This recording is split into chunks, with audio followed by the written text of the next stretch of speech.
Just last month, Whyte brought a new bike to the market, the E-Lyte Evo, and it's the next step in the brand's pursuit of lowering the centre of gravity on its e-mountain bikes.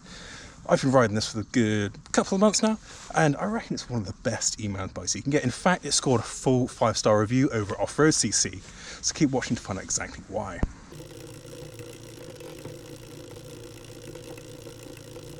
So there is one elephant in the room, and for all intents and purposes, this bike is exactly the same as the regular E-Lyte that we saw launched last year. While this is basically an identical bike to that E-Lyte, there's one main difference, and that is the Bosch Performance LIne CX motor just here. And that gets you the full 85 Nm of torque and up to 600 watts of power. But where things get extra interesting is that that is paired with a 400 watt-hour battery that's integrated into the down tube, but that can be extended with the Power More range extender, and that will bring the overall capacity to about 650 watts. Another interesting thing is that for the price, the £7,250, that's included. So while you could be mistaken for thinking that this bike is rather limited by its battery capacity, the range extender is included, so it comes close to what a regular full-on e-bike would be. However, unlike most e-bikes, this bike weighs about 22.7 kilos. That is with the range extender fitted, so it's still rather light for a full power e-mountain bike. As for the geometry, it is exactly the same as the E-Lyte, so I'll put some figures just down here for you so you can check that out. But there are some more changes. You can change the rear wheel to a mullet through changing this link here. That is an aftermarket spend, I believe. But elsewhere is pretty much exactly the same. It's 29 as standard, whereas the E-Lyte Stagworks, the pricier build, comes as mullet as standard, which drops that centre of gravity even lower. But to get back onto that centre of gravity, that's where this bike gets proper interesting, because it utilises that smaller capacity battery and the range extender exactly for that.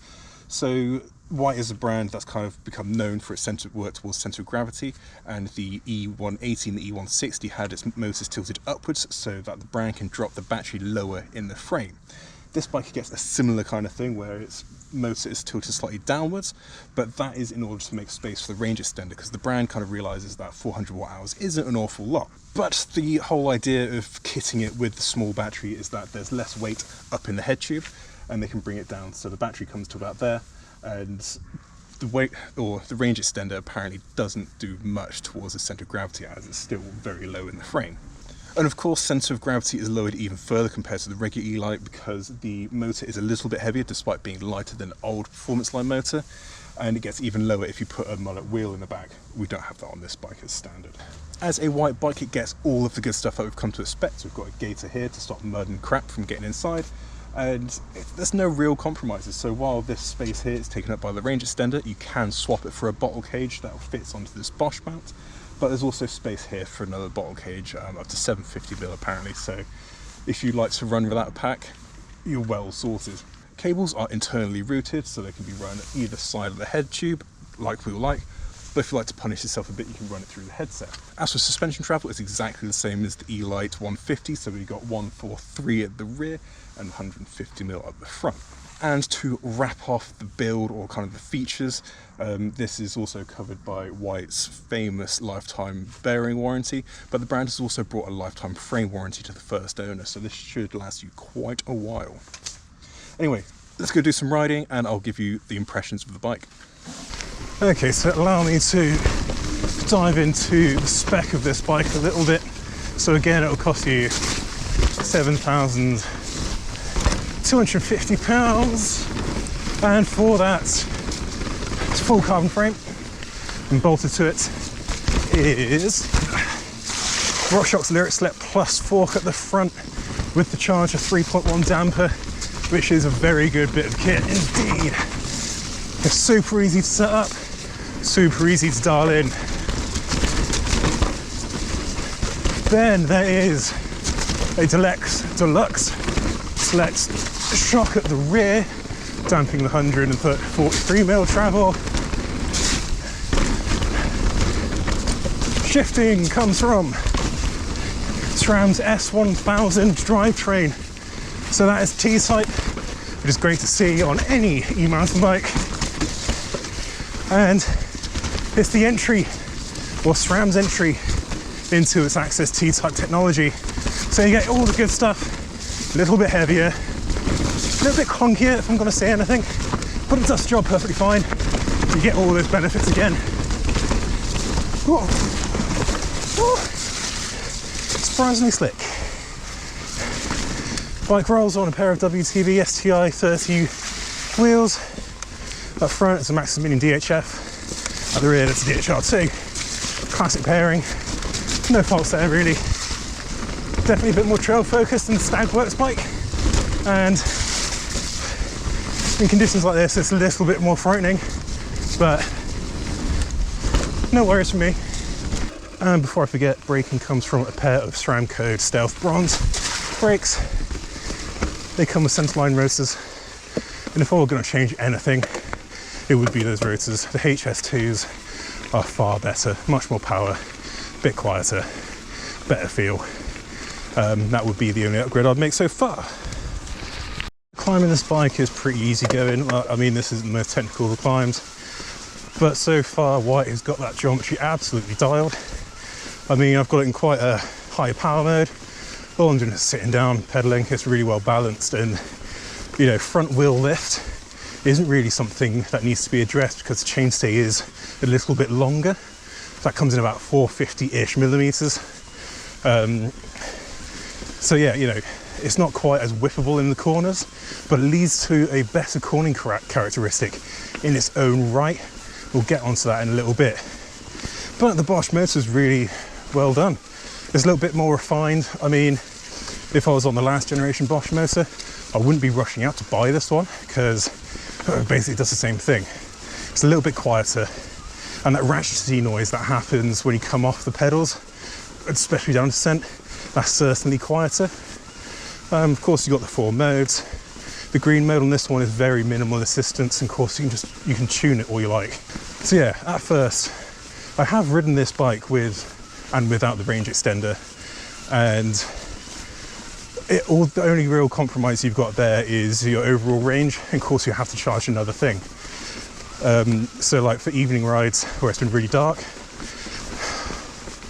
I've just popped on the old, or I've not even ridden with the range extender because I know we're only going to be out for a couple of hours, run most of the battery down. That's with a high power mode, so I'm doing that almost purposefully, or with full knowledge that I'm just going to run that battery down. Come back, I've only got to charge the bike. For bigger rides, or rides with a lot more elevation, which is kind of like my typical Sunday ride, the range extender basically covers everything. I've not felt as if this isn't a proper full fat e-bike. It's given me all the capacity and the range that I'd want from it. But then I'm not the kind of person who would buy a 700 watt hour bike or an 850 watt hour bike and then stick on a range extender, because I just don't do rides that big on an e-mountain bike, at least anyway. But I guess that is the compromise of this bike. You know, even with a range extender, you can't extend it anymore. So it's basically just kind of knowing what you're getting yourself into and knowing what you want to buy and what you want out of your mountain bikes. For me, I'll be very happy with this one. It's got all the capacity that I asked for.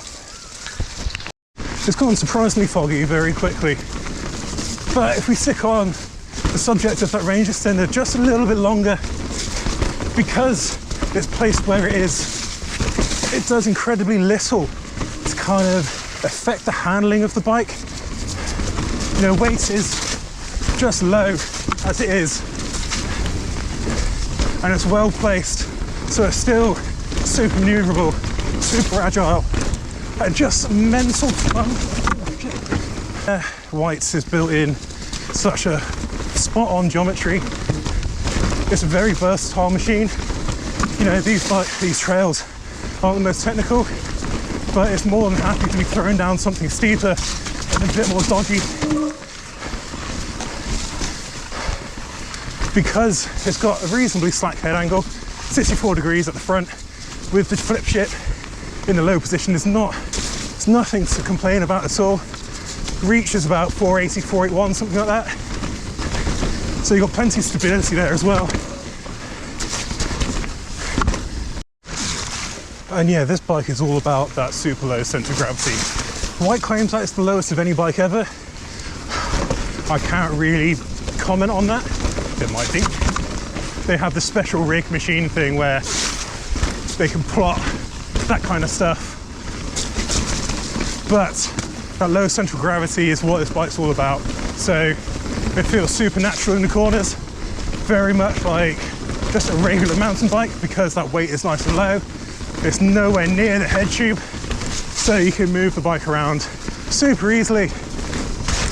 And then that long, or longish, rear centre makes for a really balanced ride in the corners. It corners on rails, let's face it. I can't really fault the bike in terms of handling. But then yeah, because there is some weight, again, this is not a lightweight e-mountain bike. You can still plow through chunky terrain because that weight is all nice and low, and beneath the front axle you can just push the bike much harder than it should, really.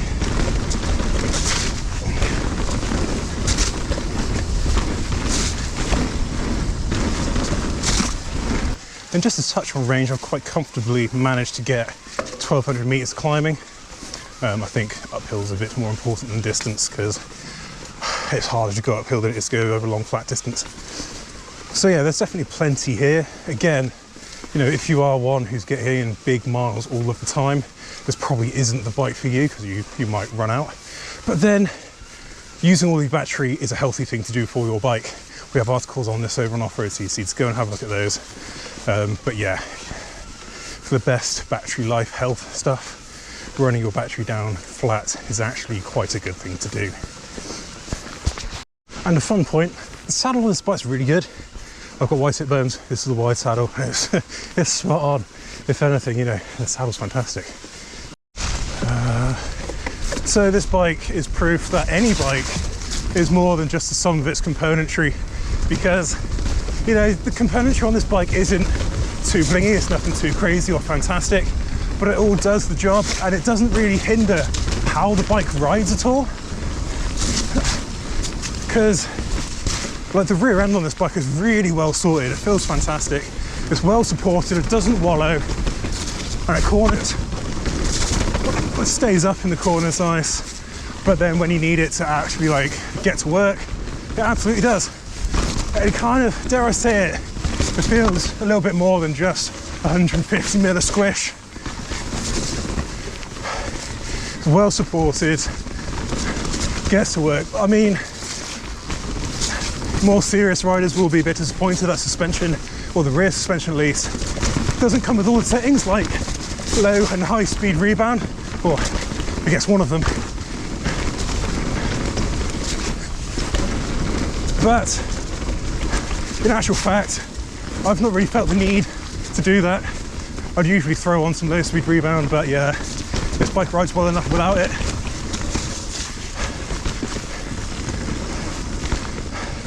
And yeah, it's just so balanced. I know it's slowing down a bit now, but it's confident. You can absolutely throw it into corners and it loves it. You can, yeah, it rides so much like a regular mountain bike, but it gives you all of the benefits of an e-bike. So there we go, there are some thoughts on Whyte's new E-Lyte Evo, and it is an absolute banger. It has raised some questions to kind of lightweight e-bikes, where they sit, and even like full fat e-bikes, like what's going on with those at the moment. Because this bike rides better than the Canyon Spectral, it gives you more power and it gives you more range. It might not be quite as pretty, dare I say it. But yeah, this bike kind of, there's no compromises. Even though the spec is a little cheaper, it still works incredibly well. It rides fantastically, and the money isn't too bad, especially when you consider that there's a range extender included in the box. Of course, there's a geometry adjustment that's made through a flip chip here, so you can kind of make it more traily, a bit more enduro. Yeah, Whyte has done a cracking job with this machine, and it's one of very few e-bikes that I would actually put some money down on. Not saying that I will, but if I had the cash, this is definitely high up on my list. So if you'd like to learn a little bit more about the E-Lyte Evo RS, head over to off-road.cc where you'll find a full review, and again this bike got 5 stars, so it's a really good idea to go over there and check out why. And for more reviews on bikes just like this, I mean, we've got a Yeti Decoy SN to have a look at, and we're going to have a look at the SRAM Maven brakes as well. Feel free to like and subscribe. Thanks very much for watching, and we'll see you in the next video.